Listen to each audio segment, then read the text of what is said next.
Hola y muchas gracias por su atención. Yo les voy a presentar esta charla titulada Personalización y estilo con CSS y herramientas de diseño web. Yo soy Luis Verde Argoitia, trabajo en el Laboratorio de Macroecología Evolutiva del Instituto de Ecología en Jalapa, México. Yo soy biólogo de formación, actualmente trabajo haciendo investigación en ecología y evolución de mamíferos, pero he ido ampliando mi enfoque hacia el trabajo con ciencia de datos aplicados a biodiversidad. A la par, soy instructor, me gusta enseñar R y también desarrollar paquetes o material de enseñanza. Acá están también mis medios de contacto.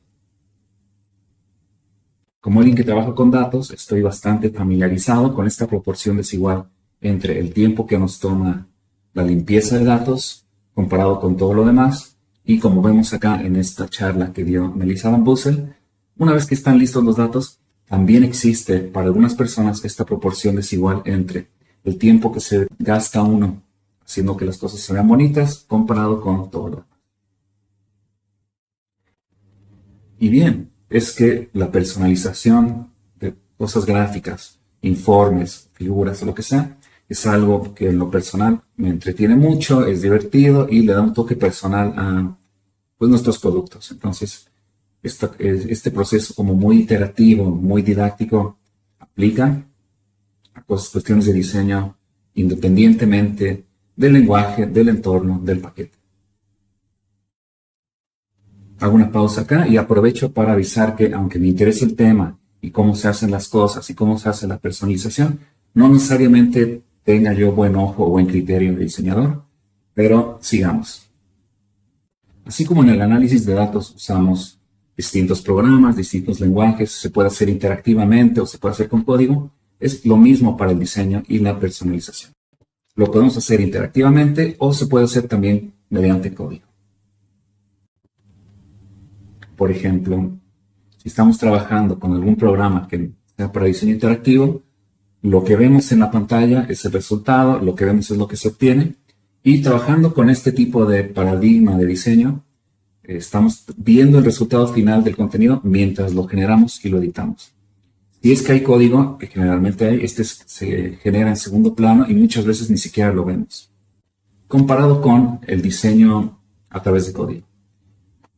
En este paradigma o en esta práctica vamos a separar la fuente y el resultado.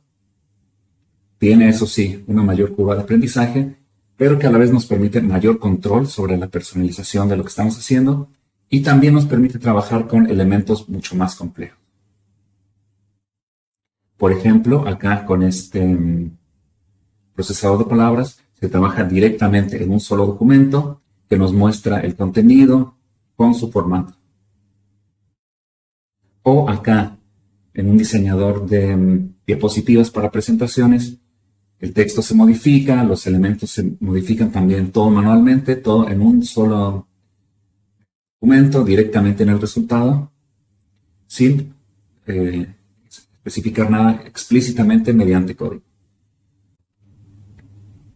Para trabajar con código, podemos usar Markdown, que es una herramienta o lenguaje que nos sirve para darle formato a documentos de texto planos. Es un formato legible, transportable, bastante sencillo, bastante conveniente. Y Markdown está en todos lados. Muchos de nosotros ya lo utilizamos, por ejemplo, en WhatsApp, donde estamos usando código para darle formato a un texto. Por ejemplo, acá está la fuente, acá está el resultado. Se están usando distintos caracteres dentro de Markdown para darle ese formato a nuestros mensajes. ¿Y por qué en este entorno web y de diseño y de R? ¿Por qué el lenguaje Markdown? En primera es porque ya hay un ecosistema bastante establecido para trabajar con Markdown y generar distintos resultados como libros, páginas, artículos, etc.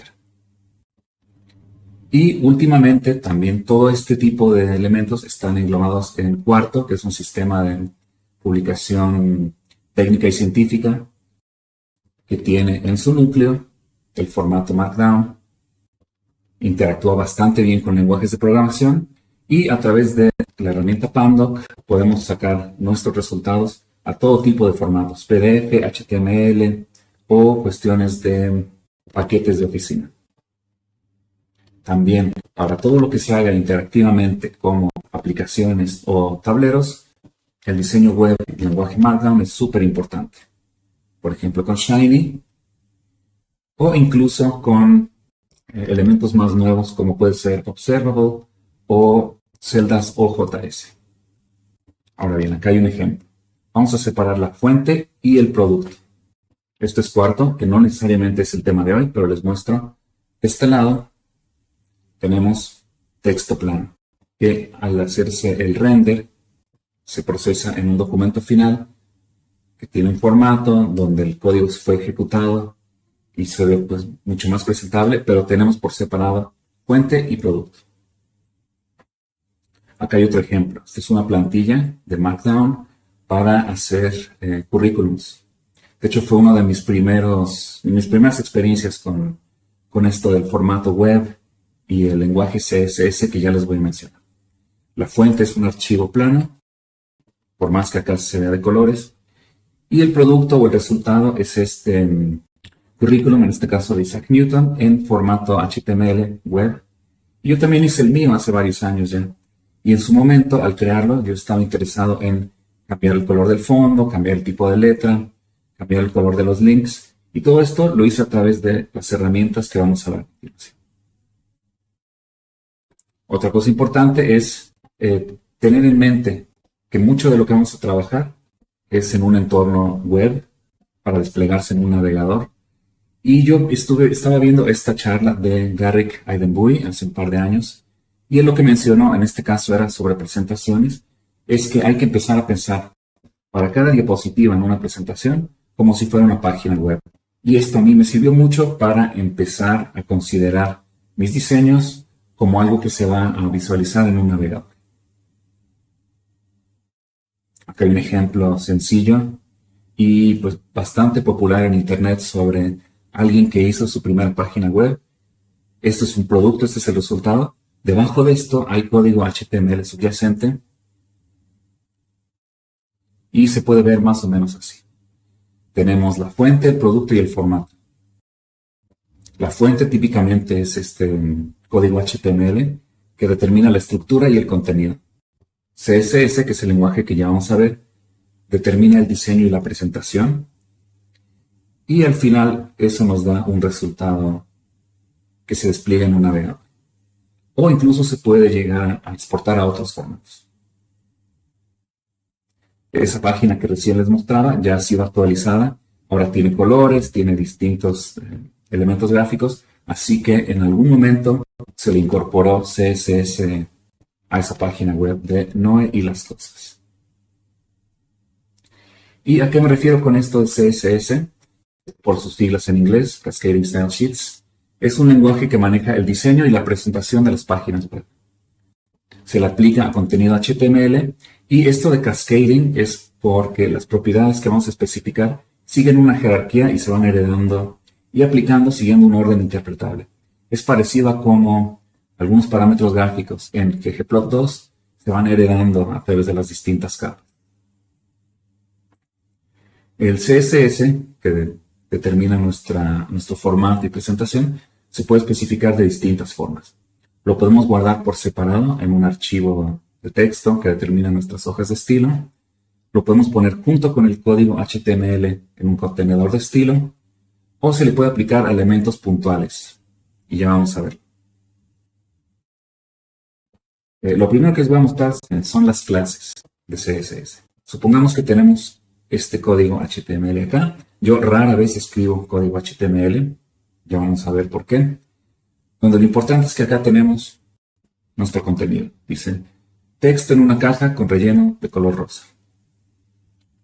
Ese es nuestro contenido. El formato que queremos es este que se ve abajo, que es una caja de color rosa. ¿Y eso cómo lo especificamos? Pues con una regla de CSS, donde tenemos el nombre de una clase, caja rosa, y estas propiedades que se están especificando. Una propiedad es el borde, que especificamos su grosor y su color, y el color del fondo de esta caja, con su código hexadecimal que corresponde al rosa.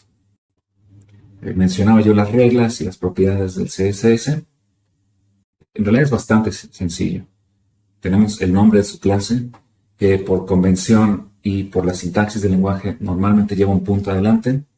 Usamos llavecitas y en líneas separadas con un punto y coma podemos ir poniendo propiedades con sus respectivos valores. En estos vínculos de acá hay la lista completa de las distintas propiedades con los valores que pueden llegar a tomar. Y acá les muestro cómo podemos ir añadiendo propiedades a una misma clase. Acá vamos a usar otra clase nueva. En este caso se llama caja rosa 2. Tenemos nuestro texto, que es nuestro contenido dentro del HTML. Y vamos a ver qué le agregamos adicional a esta clase. CSS caja rosa 2. El borde de la caja ya estaba, su color de fondo también. En este caso hay una propiedad que está haciendo el tamaño de letra mucho más grande. El color de esa letra es amarillo y una sombra azul para nuestra cajita. Y por cierto, una vez que tengamos especificada esta clase de CSS, la podemos reutilizar varias veces y aplicárselo a distintos elementos de HTML. Y ahora esto de los divs, que es un poco de código que ya habíamos visto previamente. Y los divs son contenedores genéricos, donde adentro vamos a poner contenido. En HTML se abren y se cierran con este código de acá. Yo, como les comentaba, rara vez escribo código HTML, sino que yo uso mucho el sistema de publicación cuarto, donde usamos otra notación del sistema Pandoc para crear nuestros divs simplemente con 2 puntos 3 veces para abrir y cerrar un div. Esto es el mismo ejemplo que veíamos anteriormente, pero en este caso, en vez de escribir código HTML, vamos a usar la notación de Pandoc, donde tenemos estos símbolos que abren y cierran para especificar nuestro contenido. Esto es un div. Le vamos a aplicar la clase caja rosa. Está especificada por separado con CSS, con estas propiedades de acá. Va otro ejemplo de clases. Yo, cuando hago presentaciones y pongo alguna lectura o algún vínculo interesante, me gusta ponerlos en su propia cajita de color y alinear esa caja a la derecha. Yo para eso, y para ahorrarme trabajo, trabajando en RStudio, uso los snippets, que son estos pedacitos de código prefabricados que podemos introducir mediante atajos. Una vez que están configurados, yo, por ejemplo, en los snippets específicos de Markdown, generé este snippet. Su nombre, yo le puse, se llama rref, y hay un atajo de teclado que en mi caso es Shift y el tabulador para insertar este código de acá en mis documentos. Les muestro. Con mi snippet configurado, yo simplemente escribo su nombre, uso el atajo de teclado y vemos que ya se están introduciendo estos divs. Noten que en este caso hay uno adentro de otro y estos divs ya tienen una clase aplicada. Una clase se llama writeRef, otra clase se llama refbox. Vamos a ver qué son. Su definición está por separado en lenguaje CSS. Una de estas clases lo único que hace es pegar todo el contenido a la derecha y la otra es una caja parecida a la que ya vimos antes, con texto de un color, fondo de otro, un borde y una sombra. Otra opción que podemos usar son los spans, que son contenedores como más puntuales para agrupar elementos dentro de una misma línea. Por ejemplo, usando el corchete cuadrado y llaves, tenemos esta palabra remarcar y la vamos a remarcar en rojo, donde tenemos también para su estilo con CSS, propiedad y valor.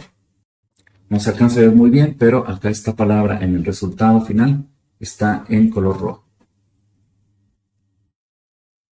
Ahora les dejo algunas herramientas y recursos útiles para este tipo de trabajo de personalización de elementos web con CSS. El primero es el inspector de elementos. Como bien les decía, en este caso de una presentación que es en HTML, es como si fuera una página web. Yo la estoy desplegando en un navegador y todos los navegadores generalmente tienen inspectores de elementos. Me interesa esto que está acá, que es como una foto instantánea más o menos. Yo le puedo dar clic derecho y puedo abrir el inspector, en este caso del Firefox. Y lo que puedo ver es que el div o el contenedor tiene una clase que se llama RotateRight. Y yo puedo ver su definición acá. Dice que se está haciendo una rotación de 7 grados a lo que esté adentro del contenido.